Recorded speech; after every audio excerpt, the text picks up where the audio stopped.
जय सिया राम, जय श्री कृष्ण। आप समस्त वैष्णव भाई भक्तजनों का सादर स्वागत है आज की चर्चा में। आज जो प्रश्न आया है वो आया है कि कर्म योग क्या है और कर्म योग की साधना कैसे होती है, कर्म योग का साधन क्या है। ये विषय श्रीमद् भगवत गीता जी में भगवान ने बहुत ही स्पष्ट रूप से, बहुत ही सुंदर तरीके से अर्जुन जी को समझाया है कि कर्म योग क्या है।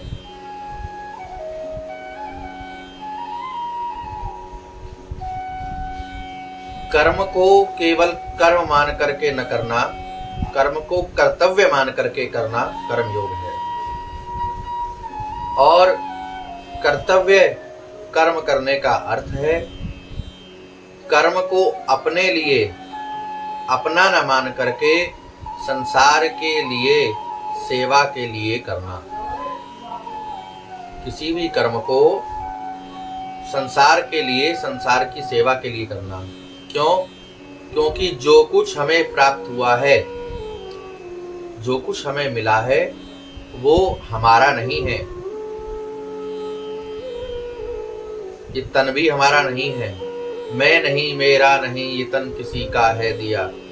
ये शरीर भी हमारा नहीं है और हम शरीर नहीं है। हम शरीर ही हैं, शरीर नहीं है। तो शरीर और शरीर से संबंधित व्यक्ति, वस्तु, पदार्थ जो कुछ हमें प्राप्त हुआ है, उसे परहित में लगा देना, उसे दूसरों के हित में लगा देना, सेवा में लगा देना, इसी का नाम है कर्मयोग। आपको परमात्मा ने धन बहुत दिया है तो उसे सेवा में लगाइए, गायों की सेवा में लगाइए, गौशाला में गौ सेवा में लगाइए, दीनहीन जनों की सेवा में लगाइए, भूखों को भोजन कराइए। आपके पास अन्न बहुत है तो भूखों को भोजन कराइए। न जाने संसार में कितने लोग ऐसे हैं जिन्हें भरपेट भोजन नहीं मिलता, तो ऐसे जो अशक्त जन हैं उनको भोजन कराइए। आपके पास वस्त्र बहुत हैं तो कुछ बांट दीजिए, ताकि जिनको वस्त्र उपलब्ध नहीं है, प्राप्त नहीं है, उनको तन ढकने के लिए, सर्दी से बचने के लिए, अपने शरीर की रक्षा के लिए वस्त्र प्राप्त हो सके। जो भी वस्तु परमात्मा ने आपको प्रचुर मात्रा में दी है, आपको भरपूर मात्रा में दी है, उसे दूसरों की सेवा में लगाते जाइए। इसी का नाम है कर्मयोग। लेकिन सेवा करते हुए भी मैं सेवा कर रहा हूं, मैंने इतने कंबल दान किए सर्दी में, मैंने इतने भंडारे किए, मैंने 2000 लोगों को खिलाया, मैंने 10,000 लोगों को खिलाया, मैंने गौशाला में 10 ट्रॉली भूसा की दी, मैंने 10 ट्रॉली हरा चारा दिया, आश्रम निर्माण हो रहा था, हमने कमरा बनवा दिया, हमने रसोई बनवा दी, हमने फर्श टाइल पत्थर लगवा दिया, हमने गर्मी के लिए पंखे लगवा दिए। ये हमने करा दिया, ये अहंकार न जग जाए। क्योंकि यदि ये अहंकार जग गया तो फिर आपके द्वारा जो की गई सेवा है, सूक्ष्म रूप से आप उससे तादात्म्य बना करके अपने साथ संबंध जोड़ लेंगे, और अपने साथ संबंध जोड़ने के कारण वो फिर कर्तव्य कर्म नहीं रहेगा, फिर वो जो उसमें सेवा का जो भाव है वो समाप्त हो जाएगा, फिर वो सेवा नहीं रहेगी, फिर सेवा समाप्त हो गई।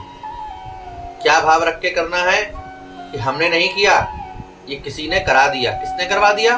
ये परमात्मा ने करवा दिया, गुरु गोविंद की कृपा ने करवा दिया।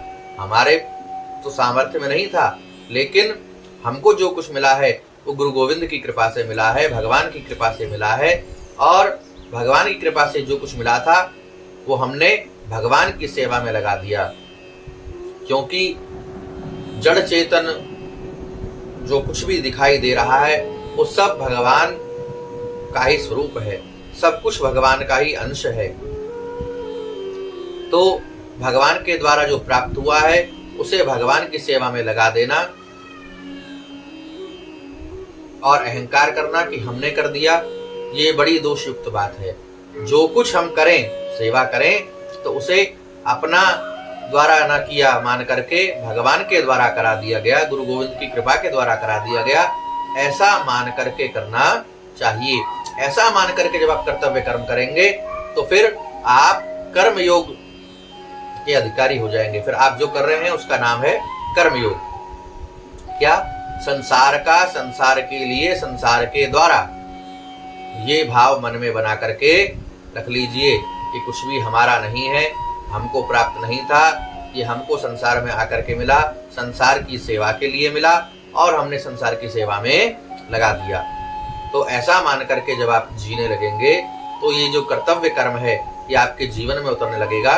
तो फिर शरीर संसार के साथ जो संबंध है वो स्वतः धीरे धीरे छूटने लगेगा, और जब शरीर संसार से संबंध छूटेगा तो फिर आप भगवत धाम के, परम धाम के, मोक्ष के अधिकारी हो जाएंगे। कर्म योग करने से सहज ही मुक्ति हो जाती है। कर्म योग के साथ में अन्य कोई साधन नहीं करना पड़ता, न तो ज्ञान योग न भक्ति योग। कर्म योग करने पर, कर्म योग सधने पर ज्ञान योग और भक्ति योग स्वतः अपने आप ही जीवन में उतरने लगते हैं। तो कर्म योग करिए, कर्तव्य कर्म का पालन करिए। भगवान ने जो कुछ दिया है, जो कुछ प्रदान किया है, उसे शरीर के लिए न मान करके, अपना न मान करके, एकाधिकार न जमा करके, संसार के लिए, भगवान की सेवा में, भक्तजनों की सेवा में, गौ ब्राह्मण साधु की सेवा में, दीनहीन दरिद्र की सेवा में लगाइए। तो आपका कर्म